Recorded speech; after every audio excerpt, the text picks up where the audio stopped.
Okay, so I'm gonna get right into it, man. This is a long shot. This really is a long shot, but I'm gonna try to, I guess, make sense of what I'm trying to make sense of. I'm trying to make it make sense. And I'm only trying to make it make sense because, you know, this is like my thought process and this is how I see, you know, certain events in history. So hopefully the math can start mathing, you know, just kind of in my whole method of this train of thought. But basically, my train of thought is this, is that Marcus Garvey inadvertently, in some kind of way, inspired Adolf Hitler. I know that sounds weird, it sounds crazy, it sounds strange, it sounds unorthodox, but I truly believe that Marcus Garvey inadvertently inspired Hitler to be this bodacious, charismatic speech orator, one of the greatest in history.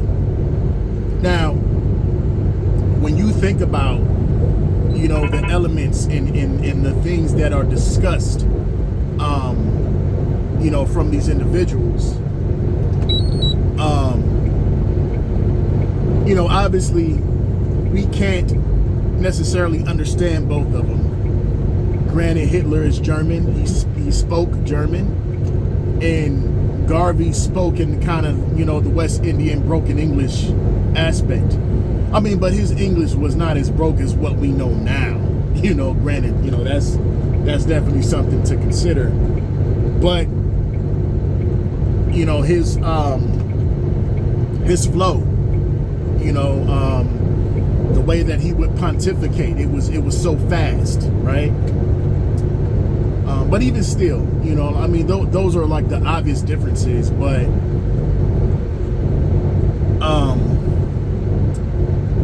people acknowledge Hitler as one of the greatest, you know, people to give speeches in history, right?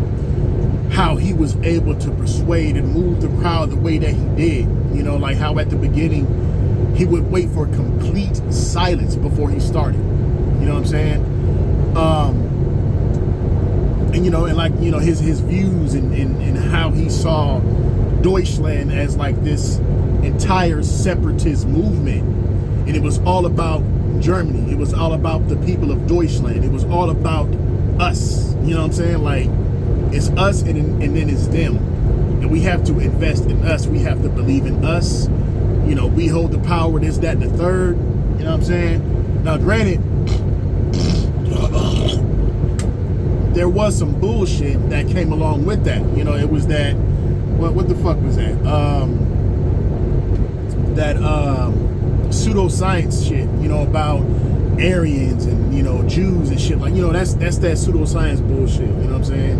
The propaganda, you know, the book from the Soviet Union, the Protocols for the Elders of Zion, you know what I'm saying? Like, and don't get me wrong, like, it is some shit in there that is really completely fucking eerie at the end of the day, but even still, it's like, you cannot take that for what it is. Like, you literally have to take everything for a grain of salt. You know, a considerable amount, or just, you got to take it with a grain of salt. You really do, right? But that pseudoscience shit is what really got to that motherfucker's head, bro. Like, that's what got to Hitler's head. Like, if, I guarantee you, if this dude wasn't on no fucking genocide type shit, like, Germany would have been one of the biggest mass producers of whatever the fuck it was. If he didn't fully take on to that whole fascist type shit, like, man, I could see the benefits. But then that means that, you know, obviously they would have went to war with the Soviet Union sooner or later. I mean, that's a given. You know, this is two Eastern European countries trying to strive for power and dominance in Europe. You know what I'm saying? So them niggas would have, you know, they would have been clashed. You know what I'm saying? But, you know, I'm kind of getting sidetracked, but I want to get back to that main focus of how Marcus Garvey inspired Adolf Hitler. And when you look at Marcus Garvey's speeches, man, like there was one where he mentioned like a lot of people in hit, like there was different countries where he mentioned how people like went to battle and strove to be independent and free from whatever oppression was going on. He referenced Germany, he referenced Russia, he referenced the United States. You know, this is like in the 1910s, the late 1910s or some shit like that. You know, when he was making these speeches, bro, it was fucking crazy. And mind you, like nobody was hearing his speeches on the global levels of what they heard from Hitler. You know, Garvey was somebody that was up and coming, but he was so passionate and adamant about that shit, bro. But going back to that speech, he said that if you cannot do what other races have done, what other countries have done, what other men have done, if you are not prepared to do these things, then you yourself shall die. Now, I don't know what context he was referring to when you're talking about them dying. I don't know if it's going to be like, you know, death of knowledge, death of spirit, death of self, or I don't know if it's going to be like an outright execution. But I'm just saying, just that magnitude to draw people in with that type of flow and speech, you know what I'm saying? Like, that's what got the people going. You know what I'm saying? And he was all about separatism. He was a black separatist. He was trying to get black people to go back to Africa to be a dominant fucking country. Like, if you black and you ain't in Africa already, you already fucked up. Like, we got to go back there and we got to make this country what it used to be or what it should have been. You know? And you know, this man, he had the, I'm not gonna say that he had the formula. I'm not gonna say that, but I'm gonna say that he had that spirit, you know. But yeah, I came to this realization because, like, you know, these two people in history, their speeches were documented. I don't know what it was like for anybody from the time of Alexander the Great when he gave that speech, because obviously there was no recordings and there was nothing like that. I don't know, you know, anybody before the 1900s that, you know, had this fucking lustrous fucking charisma to make these speeches and to deliver the words. Like, I don't know. I mean, I would have to go down the list, but when it comes to the 1900s, when it comes to like Hitler, nobody was talking like this nigga, dog. Nobody was talking like Hitler. And when you try to look at who, or like when you try to look at like similarities, the only person that I could probably reference from my own like history experience is Marcus Garvey. That's the only person that was so adamant about separating the black people from the world. That was all about like, it's all us. We have to believe in us. You know, this is you know, it's now or never. It's do or die type shit. You know what I'm saying? And you know, when you look at Hitler, because you got to think about it, like Germany came out of some shit, bro. They came out of World War I extremely in debt. You know, after that Geneva Convention and all this other shit and the reparations, these niggas was hundreds of billions of francs in debt. Just all fucked up. Berlin was a cesspool of just all kind of hedonistic drugs and just, it was all fucked up. And, you know, this is somebody that fought for Germany against the Allied powers in World War I. And he believed in his country so much, you know, so for him to come back to his land and to see the bullshit, to see the, you know, how much they were struggling, and like it really fucked them up. And you got to think about this shit too, man, because like Germany, like they were They were one of those countries that were, they had proficient mathematicians and engineers, and like, man, there's a lot of things that came from that country that we don't even consider. There's a lot of things. So for this man to come back and see his country in the state that it was in, like, he had to draw power, inspiration from something. He had to.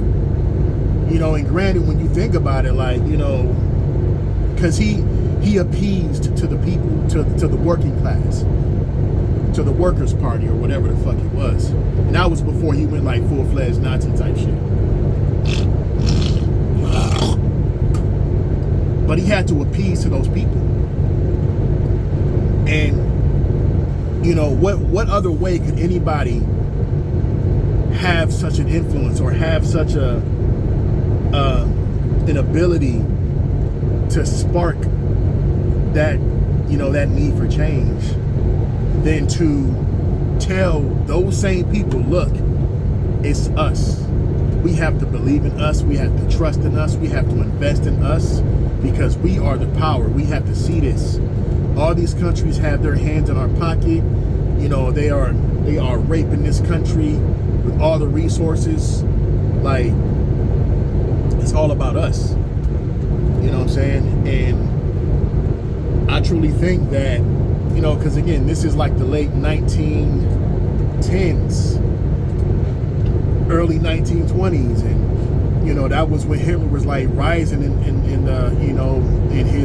his political movement, and eventually he got accepted into the I believe it was the German parliamentary, or whatever the fuck it was. And so, who could he have referenced? Who could he have emulated to have such this this charismatic way of speaking? You know what I'm saying? And the only person that I can think of in that way is Marcus Garvey. Now, mind you, another thing that I would like to point out is that Garvey's style of speech, the way that he talked, those things, they actually came from his country. It came from Jamaica. I'm not saying, how can I put this? Like, in order to be somebody that can effectively speak, you have to be able to have opposing or different views, or you got to be able to prove a point. You got to be able to make people see where you're coming from. And the way that the way that Jamaica did these things, you know what I'm saying? Like, there was, I forgot what they call it, but they would have these type of debates, they would have these type of discussions, right? And so, this was something that was part of his upbringing. I don't know what it was like for Germany. I really can't say that, but I really feel like there were some elements from Garvey's upbringing that translated into his speeches and the way he gave his speeches. And I really feel like there were some elements that were picked up from other people, that he was inspired, that Hitler was inspired by. And mind you, and this is why I believe this is all connected, right? Check this out. So when the Nuremberg laws were established in Nazi Germany, it basically was like Jim Crow type shit. Like, no Jew had a right to do anything. They were segregated. They couldn't marry. They couldn't marry outside of their own race. It was a bunch of fucked up shit. They also had to be sterilized.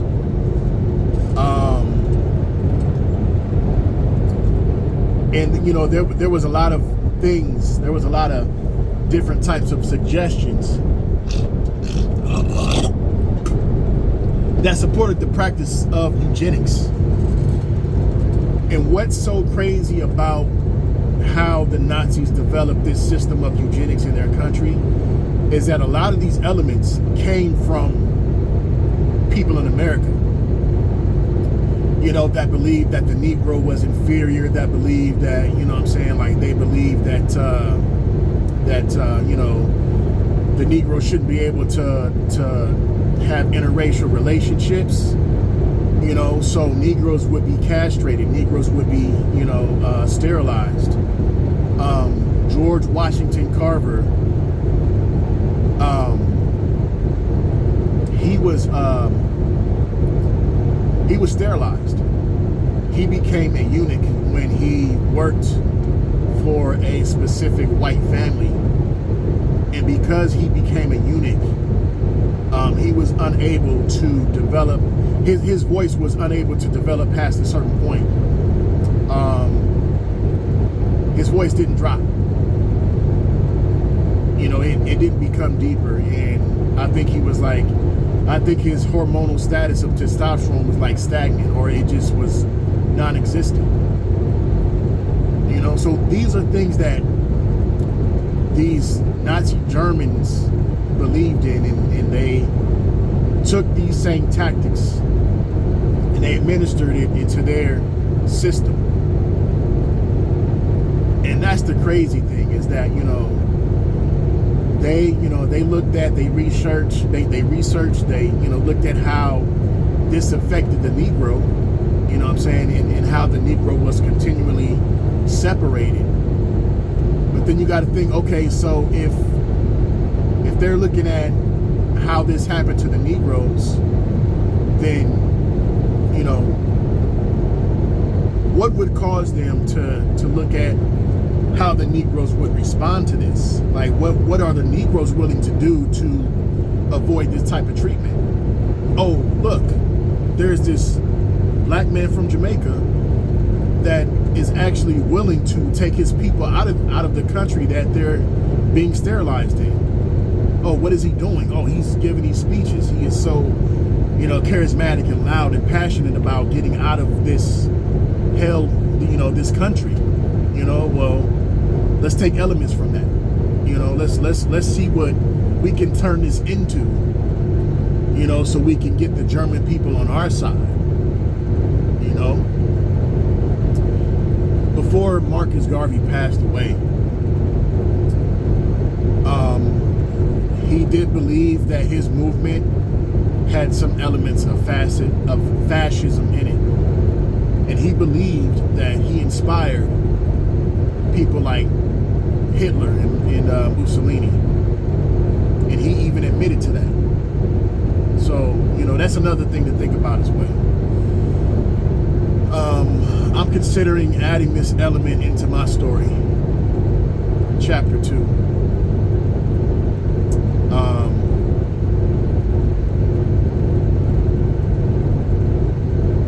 Yeah, I'm thinking about considering of adding that, you know, into my story.